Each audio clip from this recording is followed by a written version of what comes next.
Welcome to the Mind Vine podcast, where we challenge the stigma associated with mental illness through conversations about a variety of issues impacting mental health. Here we bring you news, views, and interviews that intrigue, educate, and celebrate recovery. Leading us on this journey are the hosts of the Mind Vine podcast, Darryl Mathers and Chris Bovey. So welcome to the Mind Vine podcast. My name is Darryl Mathers, and I'm flying solo on this edition of the COVID-19 podcast. Chris Bovey, my co-host, is sitting this one out, but we're going to move forward. And before we do, like we have been doing throughout the pandemic, just giving a shout out to all the essential workers in Ontario, certainly all the frontline healthcare workers in Ontario who are fighting through COVID-19 and doing what they can to make our communities safe again. And a special shout out to our folks at Ontario Shores, who may not get the same type of attention at this time, given they're not an acute care hospital, but our mental health patients who live in our hospital, who receive 24-hour care, they require our staff to be dedicated and committed and put themselves kind of in the line of fire, so to speak, during this time. So shout out to everybody there. So as we kind of move forward with in the pandemic and in our work at Ontario Shores, we're trying to keep conversations going around mental health as it relates to the pandemic, but just in general to inspire hope and to make connections with people. And frankly, Netflix is running a little dry. We need to put content out there because there's a real shortage of television and other, sports and everything else like that. So hopefully people can enjoy this. So one of the things we're going to talk today about is sports, actually, and mental health and first responders, and covers almost a little bit of everything with our next guest, Kendra Fisher. Kendra is a little bit of everything. If you read her Twitter profile, it's pretty daunting. She's a former athlete, mental health speaker, mental health advocate, current firefighter. There's probably a few other things I'm missing, but thank you, Kendra, for joining us. Absolutely, my pleasure. Thanks for having me. Now, as we get into kind of the conversation here, first of all, how are you doing, you as a person and with your family during this significant change in your life? Yeah, I feel like I have as many answers to that as I do pieces of my Twitter profile. Depends what my day's full of that day. Overall, I'll say I'm well. I'm pretty diligent about kind of not getting complacent on my mental health and making sure I stay healthy. But I'd be lying if I didn't admit that this is overwhelming and stressful and scary. And there's just so much kind of happening and evolving every day and kind of all parts of my life, whether it's home with my family, at the fire station, with my mental health organization. There's a lot of facets that are kind of moving here. So there's a lot going on.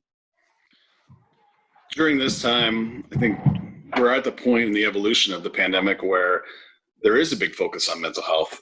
You see, just in the media, people are starting to recognize that this is going to have a significant toll on people's mental health. Self-isolation, it's not natural for humans to live like this.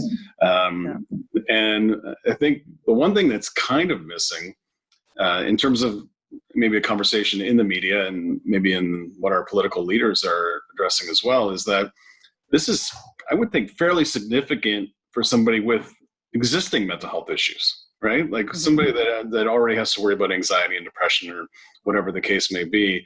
A change like this, the behaviors that we've had to undertake, like this would be a significant undertaking for somebody with those significant or pre-existing conditions. Certainly. And I mean, I think that there's so many levels of that too, that kind of add to the complexity. I know that whenever I'm sharing my story, one of the things that I always advocate for is not isolating. I advocate for staying connected and staying supported and staying social and not allowing yourself to be in a position where you're just kind of dealing with it all yourself. So we've really had to get creative in our thinking in terms of how do we support people right now who are isolated, but beyond isolated, dealing with the mental health crisis that this is absolutely, you know, I don't want to say starting, because for some of these people, they were already in crisis, but I wholeheartedly agree that there's another pandemic that's crawling out of the existing COVID pandemic. And that is that, we're seeing an increase in suicide. We're seeing an increase in attempts. We're seeing a lot of behaviors to suggest that people are struggling with this. And we need to find ways to support them creatively, online, and using tools that we have and creating new tools, really, as well as making sure that we're finding ways to keep them connected, because it's a scary time for them. When it comes to your own personal mental health and what you speak about and the advocacy work that you do, can you give people that may not be familiar just kind of where your mental health journey kind of began and how it's kind of evolved over time? Yeah, well, my journey, where it began in the story that I share, was in my late teens, is when I kind of hit bottom, lost control, didn't have that ability to function on a daily basis anymore. I was actually at a Team Canada camp when it kind of came to a pinnacle, and the day I made Team Canada's hockey team, I was forced to walk away. Within a shorter period of time after that, I had been trying to find out what was going on for about a year prior to that without any diagnosis. And after that camp, I was put in contact with a psychologist, and ultimately was diagnosed with depression, anxiety, panic disorder, generalized anxiety, OCD, and agoraphobia. I didn't leave my apartment for 5 years following that diagnosis, and spent 5 years really kind of just going through the motions of existing with what I had been told. I didn't really understand it as a world-class athlete. I didn't accept it until it just controlled every facet of my life. And I got to a place where after 5 years, it was, I can't do this anymore. I didn't want that life. It wasn't a life. I didn't want to exist like that anymore. And I realized I could either quit or figure it out. And I spent the next 5 years really on a very self-led journey and a self-advocated journey to figure out what I was dealing with and learn all of the different supports that are available and different tools and coping strategies I could put in play. And I'd say that was about a 5-year journey as well. And since then, I've spent the last 10 years now traveling the world, sharing my journey, and trying to help others to kind of manage how to live with it, access tools in their areas. I started a mental health organization that implements rural kind of mental health strategies in communities that don't have access to facilities like Ontario Shores or some of the bigger centers. So I've kind of gone somewhat full circle in my journey with mental health, and now, I mean, it's something I'll always live with. I live with depression. I live with anxiety. I live with panic. I'm very fortunate that both my OCD and my agoraphobia are directly tied to my anxiety and panic. So as long as those are stable, I tend to not be as affected by those. But surely, I mean, this has been a challenge. It's kind of that, how do you manage? And I mean, I had a very developed routine in how I stay healthy, and I've had to adjust that because I can't go to the gym now, and I can't go, meet up with supports if I need to, and I can't. There's just a lot of change. I can't do the simple things that I used to be able to do to gain that mindfulness and keep that perspective on my day-to-day recovery. So it's been a bit of a task. And then additionally, I mean, I've kind of taken on a lot more of a workload in trying to support others, because, as is obvious, there's a lot of people struggling. And over the past 10 years, I've developed a rather large community following in terms of people that I try to support through this. So trying to stay present there as well. How have you adjusted your routine to manage your health during this time? A lot of Zoom meetings or face-to-face, virtually, like a lot of those type of technology-based solutions? Yeah. Which is, again, it feels so backwards to my thinking even. I mean, I always advocated for get out, be social, one-on-one, or in a group of people. But I've never been a huge fan of technology as the be all and say all, simply because I think we can hide behind it. I think that, I think texting is kind of the bane of effective conversation and effective communication when it comes to mental health. Because quite frankly, if I'm on text, I can say whatever I want and you're never going to know any better. So yeah, I've been relying heavily on kind of the video tools, especially, and also good old fashioned phone time. I mean, Yep. Yeah, like we've gotten to this place in our world where it almost feels rude to just pick up a phone and call somebody without kind of preempting it with a text that says, "Is it okay if I call?" So I'm trying to kind of bring back the old school, just reaching out and checking in on people and catching them in their honesty in those moments. And there's a lot to be said for being able to hear somebody's voice, and there's a lot to be said for being able to read people's, facial cues, or having that, at least having that assurance that they're giving you their attention. I mean, how often do we see people's communications with one another, and even on these, sometimes it's horrible, all of a sudden you look up on Zoom and everybody on the screen's like this, and you're like, okay, well, talking to myself right now. But I think it's giving us the opportunity to at least make the best of what we have.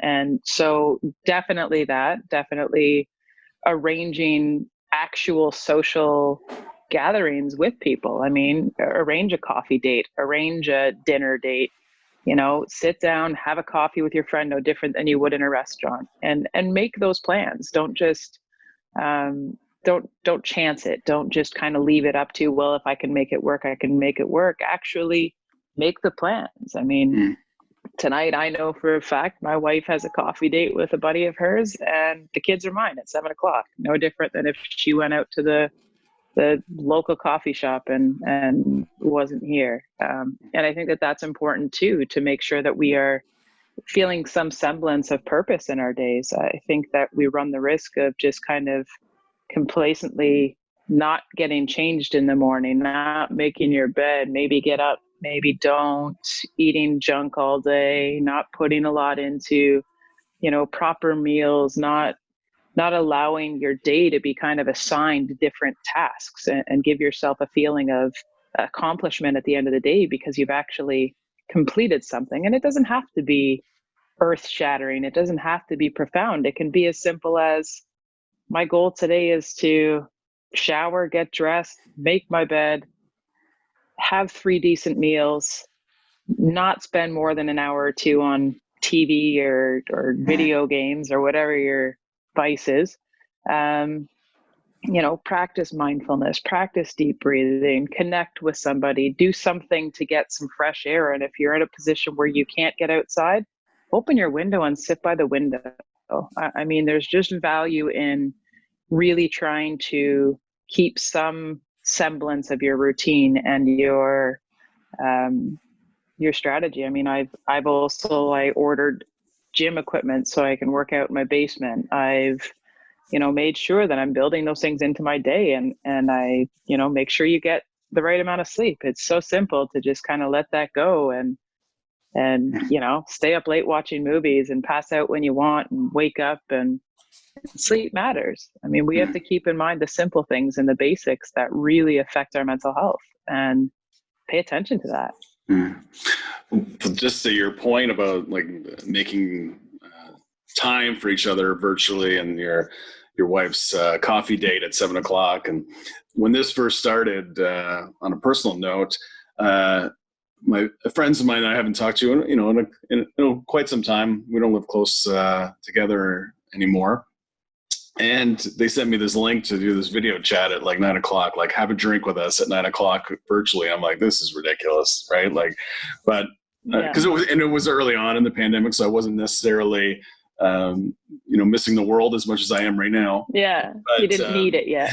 yeah. But we went on. I went, like I'll go on, and I was amazed about how little the platform actually meant. We were connecting. Like it might have taken like 10 minutes for us to kind of adjust to kind of the environment. And then it was as if we were, wherever, in a more physical environment. So, and then, that kind of, on a personal level, that has been one of the surprising things about this whole thing is that it's worked. It's kept, keep us, my wife and I, connected to our friends on a weekly basis and, family periodically. And, it's surprising that it fills some of that void, from my perspective, fills some of that void that we're currently experiencing in the pandemic. Thought that was interesting. Well, I think it's so huge. I mean, and my friends, we did the same actually. And I remember the first time it was strange. It was, I think we all spent the first half hour just playing with all the like little filters and, taking turns putting on weird fedoras or changing our backgrounds. But then once you get past that and you get down to it, exactly that connection is possible. And I think that's huge. Yeah. And we it's something now we look forward to. Saturday night, we get together with friends on Zoom, and it's, I think we all have to manage our mental health at this time. And those are part of the things that we need to do. Oh, absolutely. So moving a little bit forward, you talked a lot about, your personal experience with mental health and how your journey, kind of the journey you've been on and what you've been able to do. The advocacy work that you do, has there been anything more, how meaningful is that in your life? Your ability to connect with people who have an interest in mental health or have a need to, it's huge. It's become a huge part of who I am, and what I do and what I identify with. I've always been somebody who's kind of always had the need to help others. It's always been at my core, but it went beyond that with me. It was just kind of I went through, the process of being diagnosed and the process of living through hell, and then really just kind of clawing my way back and getting myself to a place where I actually remember sitting there one day just thinking I made it, like I survived. And then you do that work where you go back and you consider everything. I mean, you could have diagnosed me when I was 5. I mean, if we're going to be real about it, you look back and it's kind of, how much of my life has this been? How much was there? What was I treading water through before it really took over? And for me, it was this kind of shocking realization, because I remember getting through to a point 10 years after diagnosis where I felt good. Like I felt better than I ever had, because now I knew how to manage certain of, kind of parts of my own disorders and my personality and my behaviors, and how they led to being more symptomatic with my mental illness versus managing those things, so that I wasn't experiencing debilitating symptoms. I wasn't having panic attacks every day. I wasn't feeling depressed all of the time.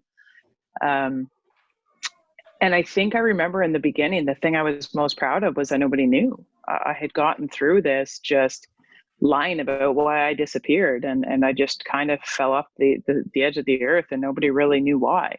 And that was important to me. I didn't identify well with being a Team Canada level goalie to not being able to be in a room alone and not being able to leave my apartment. I couldn't explain that. I didn't want to. I found it degrading. I was ashamed of it.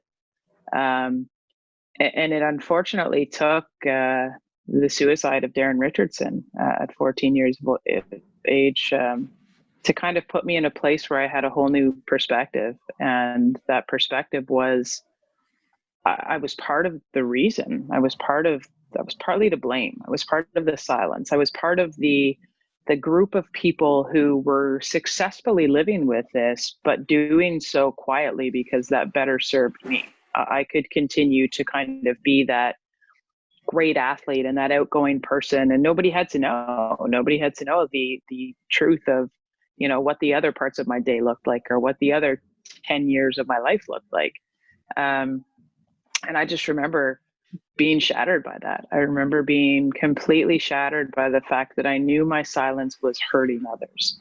And so I started sharing my journey, and it was very accidental. This wasn't my plan. I was supposed to be in the Olympics. I wasn't supposed to be, this wasn't supposed to be what I was known for. But then I found that every time I went into those rooms, and every time I went into those organizations, and every time I met with other athletes or first responders or veterans and, healthcare professionals, every time I started having that conversation and understanding how desperate the need was to understand, and how desperate the need was to learn and educate and feel heard and feel accepted, it was mind-blowing. And then it just kind of became this place where it's as cathartic for me as it is for anybody who comes to share that journey with me. To not have to lie, to not have to hide, to not have to, put on a facade just for somebody else's sake. It's empowering. It puts you in a place where you can be a better version of yourself, and people interact with that. People read that.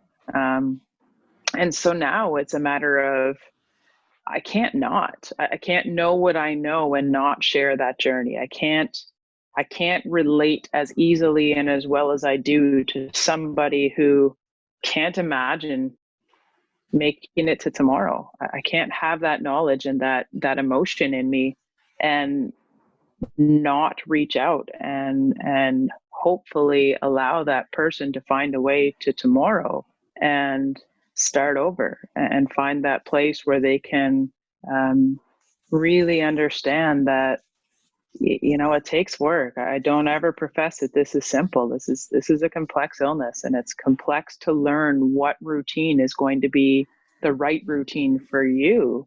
But it's there, it exists. And if you allow people in, and if you allow people to really truly experience that with you.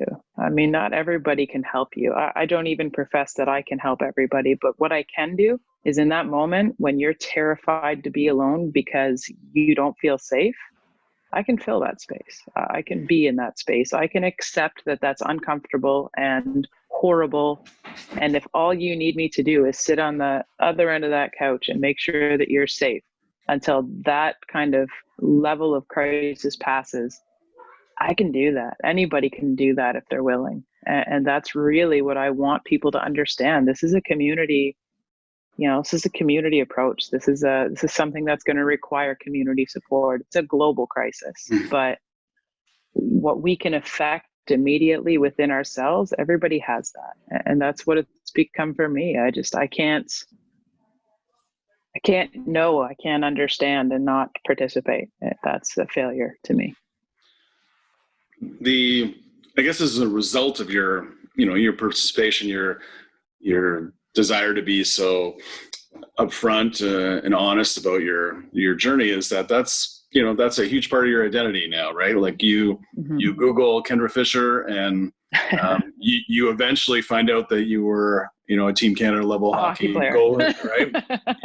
And somewhere down the line. Yes, and so people live with having an identity like that, or it's much like your other identity of being a firefighter. People will identify you as being a firefighter or a teacher or a police officer. It becomes a huge part of your identity. So, but being a first responder in a profession that certainly in TV and film and other places doesn't necessarily have a reputation of being open and accepting environment. I mean, I think it's obviously made strides over the decades, but certainly not at the forefront of acceptance in people's minds, whether that's right or wrong. When you're so open about your journey with mental illness and in a profession like that, I just wonder what that's been like for you. Yeah. So, I mean, it was kind of unique for me because I started working with first responders from a mental health capacity before I became a first responder. So, I mean, I started this journey and I had the opportunity to, work with the ex-Minister of Labor, Kevin Flynn, on, his strategies around PTSD summits for first responders. I was one of the faces of mental illness or mental health for Canada the 1 year. So I had the opportunity to go to Ottawa and meet with the veterans groups and the RCMP and really learn a lot about their strategies and such. And then I guess just because of my, when you do go down that Google hole and find out that I was an athlete, that's a draw for some people. And so, I mean, I've always kind of been, people reach out behind the scenes, people reach out quietly, people want help quietly. They don't want anybody else to know because there's a lot of risk when it comes to first response, when it comes to any kind of vocation that is typically associated with that untouchable complex, that they're not going to be affected. You look at healthcare workers today who are in there every day seeing the worst, and you have some people's opinions, well, but this is what you signed up for. And then you have that complete failure, which is, but they're still just people. And I feel like that's kind of, we've come a ways with first response. I mean, when I started, it was very much, it was being implemented from a government level, and it was something that they had to kind of say, we expect you to have a peer support strategy. We expect you to have a critical response team. We expect you to have some form of mental health support for your members. And so it was kind of, in the beginning, I remember sitting in on some of those summits and you would hear some of the leadership in first response. And it was very much, well, we don't want to deal with this in our membership. How do we wean this out? Are we allowed to ask this in an interview? And I just remember being shocked and appalled because obviously, no, you can't ask that in an interview. But beyond that, I mean, statistically, if you consider how many people in their membership were already dealing with it and already suffering, that was the part that really got me, because it was a matter of, if leadership is asking those questions out loud and their membership can hear that, do you think their membership's ever going to feel okay to say, I'm not okay? And I'm grateful that from then, say 10 years ago till now, there are strides, there are changes happening in the organizations. And I think that there's a long way to go still. I think that we're still in a place where some of that kind of old school mentality of suck it up, push through it, you're supposed to be able to manage this, I don't want to hear it, I don't want to see it, it's still there, it's still present. But you can see the changes. You can see that one, generationally, I think it helps, because the generation coming up is more inclined to talk about their feelings. They're more inclined to be honest about things affecting them. And as long as they are in an organization where leadership accepts that and leadership welcomes that, then it's a much safer environment for them.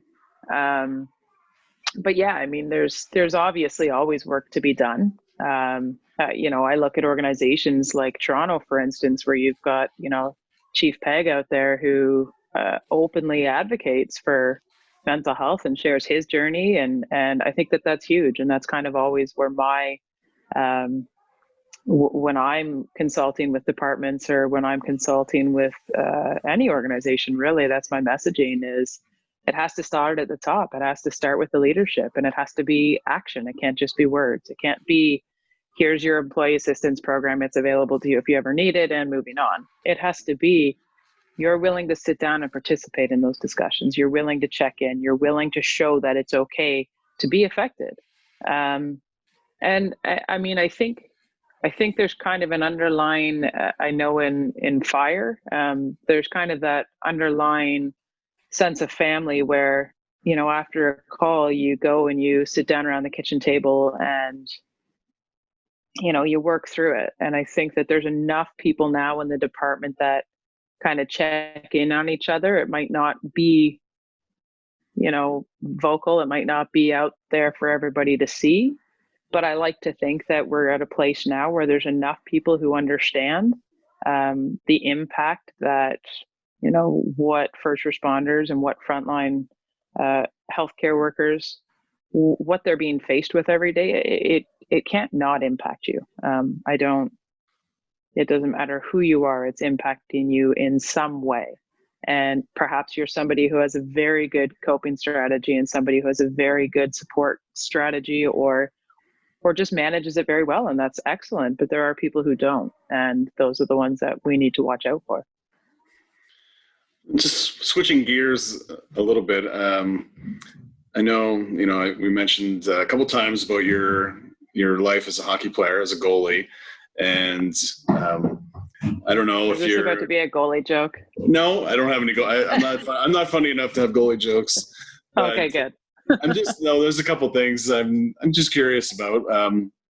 Whether you miss, if you miss hockey, like if you miss TV and watching, being an athlete, watching sports, if that's something that you're currently missing. And then the other question was around the pro women's game right now.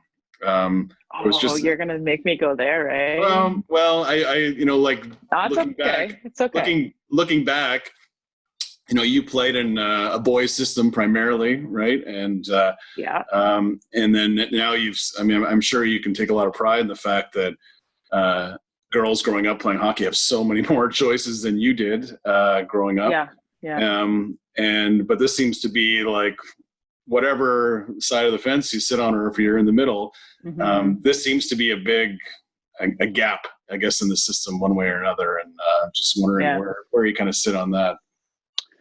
So, first off, do I miss it? Absolutely. I miss competing. I miss that. I miss the ice a lot. I retired from the CWHL, I want to say 8 years ago now. And I don't think when you're at a sport at that level, you walk away without, the moments of, man, I still want to be on the ice. I'm fortunate. I actually started playing with Team Canada's inline hockey team following that career.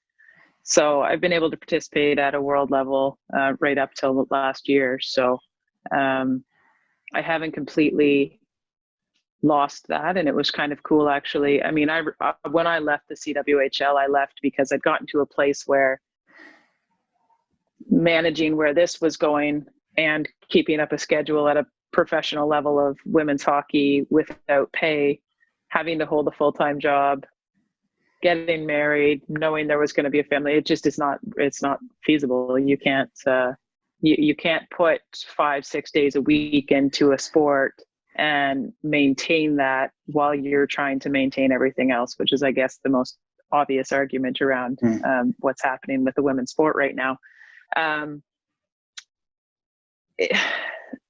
So I have mixed feelings on the current state of the sport. I grew up playing guys hockey, yes, and I made the transition to women's hockey in 97, 98, because at that time, Team Canada had already kind of gotten in touch with me and basically said, we need you to transition to the women's game so we can kind of see that. And so that's what I did, and I loved it. I played 1 year in the junior system, and then I joined senior AAA, which, if you follow the progression of that league, it went senior AAA. It then became the NWHL in Canada, and then that league folded, and they started the CWHL, which was a player-run league in Canada. Now the CWHL existed. That was my evolution through those into the CWHL. And then there got to be kind of different people in places of leadership. So you had, private sponsors who were involved in the NWHL, and then you had a group of girls who kind of took that league to a place where the product kind of spread out more. And I just feel as though we've gotten to a place where there's too many kind of parallel discussions happening, which is unfortunate, because you have now a professional league in the US, which is now the NWHL. And you have the CWHL who folded and started the Players Association and have kind of been showcasing women's hockey on a large stage. I mean, we saw them at the All-Star game. We see them, kind of partnering up with some of the NHL teams and such. There's so much that needs to be done. There's so much work that still needs to be done. So it's unfortunate that the dialogue kind of makes it seem as though there's these two different organizations that are fighting against each other, that don't like each other, don't agree with each other. And that's too bad, because it's not that simple. It's not that easy. I think that when you come down to it, at the end of the day, this is a tight-knit community, and this is a group of girls who, have played with each other, have played against each other for their entire competitive careers. And that's kind of people both in the past CWHL, the current association, and the current NWHL. And I mean, so NWHL just announced that they're putting a team in Toronto this upcoming season. And it's ruffling some feathers, obviously, because if the NWHL expands into Canada now, and the CWHL has kind of forfeited everything that they had kind of built up to in order to try to achieve more, I feel like there's conflicting goals, which ultimately to me is just hurting those who want to play. I wish there was an ability for everybody to kind of sit down and come up with a strategic plan that makes sense from a business perspective, because I think that's the part that might be missed in all of this. Is it has to be marketable, it has to be sustainable, it has to be approached from a business perspective that is feasible and is something that a league like the WNBA could exist in. And I mean, we hear conversations about the NHL and having them be involved and having them manage a league. And quite frankly, if I'm the NHL, I'm not going to take sides. And I think that that's where there's an issue. I think that you're not going to get the overall support from the NHL as long as there's perceived conflict underneath it. And so I think that ultimately what needs to happen is all parties need to sit down and find a way to compromise, meet in the middle, share ownership, share a vision, agree on a vision, and move forward as one. Because I think when you've got that kind of, that there's just not enough from a business standpoint to make it go unless everybody's going to be on the same page. Because ultimately, I think you're going to want players from the existing NWHL, the past CWHL, the existing association. I mean, you see people leaving the association now, going back into the NWHL. And it's just, to me, that's three different bodies, and whether or not that's the, and obviously I've been away from it a bit, so I don't have all of the fine points to speak to, which matters. But from a past player perspective, somebody who has a strong business background, I feel like, it's going to hurt the game more than it's going to help it if they don't get on the same page and present on the same page. And at the same time, there's been a lot of great movement in different areas by the different organizations. I hope that sometime in the near future they can align or find somebody kind of overhead to kind of swallow it all up and put it together moving forward. Because at this point it's tough. I mean, it's tough to think that there's so many girls who are losing the opportunity to do what they love and to play a game they love and to play a game that matters. I mean, when I look back at my journey, if I hadn't had what I'd had in hockey, I don't know that I'd still be here. I mean, a lot of what I learned and a lot of my safe space was on the rink, and that was part of how I got through everything I got through. So it's to me, there's a lot more at stake here, and I really hope that all of the players find a way to kind of put it together moving forward. And I also hope that they don't lose too much momentum, because they were getting that momentum kind of coming into this whole COVID crisis. You were seeing a lot more of the association out there and the Dream Gap Tour and the games they were playing and showcasing women's hockey and how valuable it is as a sport. And I really hope that momentum's not lost because of the loss of this season and where they were going with it. And let's hope that they can figure it out, because it just seems we know so much about running sports like these football, baseball, hockey, basketball. They've spent centuries trying to figure out what makes sense from a business perspective, and they've seemed to, a couple labor stoppages later, they've developed models. You see the MLS, a new league, relatively young league.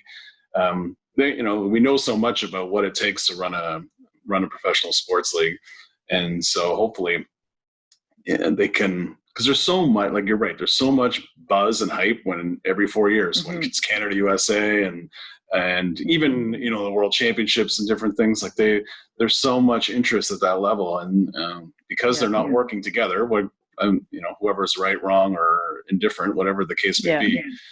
They have never been able to capitalize on the fact that come every 4 years, everybody's watching women's hockey, and there's nothing to feed that appetite afterwards.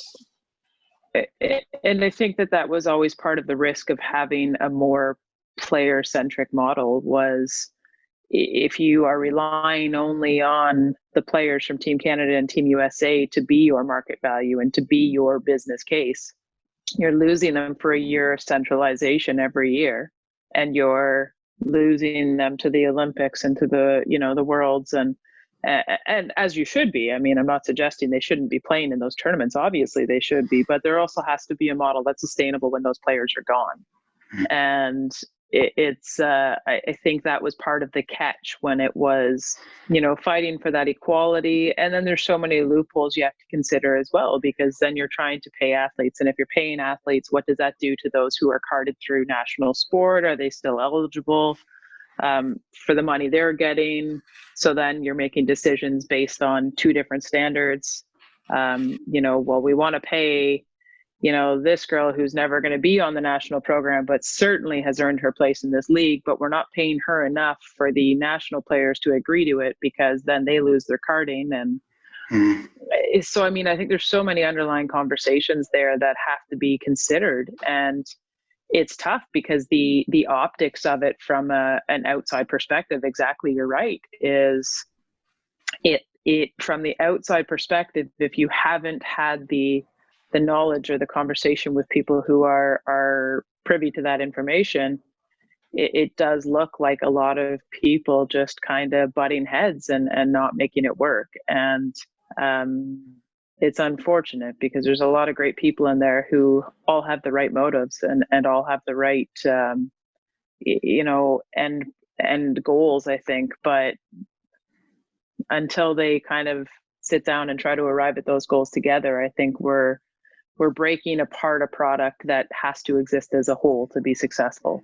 And it's tough in that perspective to watch it, because again, I mean, at the end of the day, it's the girls who aren't on the ice and the girls who aren't getting to play the game, and the thousands of girls who graduate from university with nothing to look forward to beyond that, because there's no league sitting there for them to compete in. And it's the little girls who are seeing this happen. And yeah, it's great to see that Dream Gap Tour, and it's great to see the Players Association, but are we doing enough to make it a broad enough model that a business person is going to look at it and say, yes, this is sustainable. This is a product I can buy into.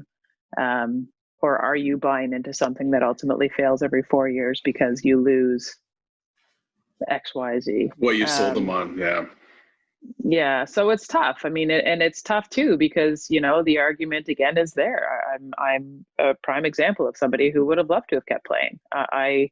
I still compete internationally, on the inline stage. I certainly feel like I would be competent. I'm getting old now. I get it, but I certainly could have played for more years had it been feasible, and it just wasn't feasible. And I'm also not one of those people who blindly is going to say we deserve everything that those in the NHL are getting right now, because the reason that they can afford to pay the people in the NHL what they're paying the guys in the NHL is because what that business model and that product brings in revenue enables them to do that. And I do think that the women deserve much more than what they're getting, and I think that they deserve way more financial support and way more stability in their ability to continue to build that product with enough financial support that they're not, personally losing because of it. I mean, the bottom line is you got to pay your mortgage. And if practicing 2 hours a day and traveling to, Calgary or Montreal or Boston, or it is your whole weekend, and you're basically choosing, life or hockey. And that's not a fair position to be in either. But it has to be that gradual growth, I think. I don't think that I could say that, I couldn't hand somebody Sidney Crosby's contract if they're not bringing that revenue in as well. But we have to put these girls in a position to be able to put forth a product to bring in revenue, to give them the chance to do that. Without financial support, that doesn't happen. So I'm so grateful to see all of the, the big names and the guys in the NHL stepping up and supporting it, because that's going to matter. That helps. And you're right. I mean, you look at the viewership and at the Olympics and at the Worlds, and people are interested. People want to see them play. People want to see the game. But yeah, I hope everybody can get aligned and put forth enough of a package in its entirety that people understand the value of it, because it's there. It's just a matter of getting it together properly. Well, hopefully they can find something to build on. This is a lot of fun. Yeah. Thank you very much. It's great to talk with so many different topics in one sitting. Yeah, so, absolutely. Thank you for being so honest and being accessible, and really appreciate you taking the time, and be safe throughout the pandemic. Yeah, and I mean, obviously, I would love to kind of mirror that shout out to your staff. I mean, as you said, they're not exactly they don't get the same gratitude. And I mean, I can speak for firsthand that there's a lot of mental health workers out there that are dealing with populations who are absolutely in crisis, and they're absolutely essential. We need them. We're losing people. As I said, I can unfortunately account for 7 suicides in 2 weeks just in one community. So we're in a place right now where the work they're doing more than ever, it matters. So I'm super grateful for everything they're doing as well. And I hope that they're getting that recognition, because it's deserved. Well, we all appreciate that. Thank you, Kendra. Have a great day. Yeah. You as well. Take care.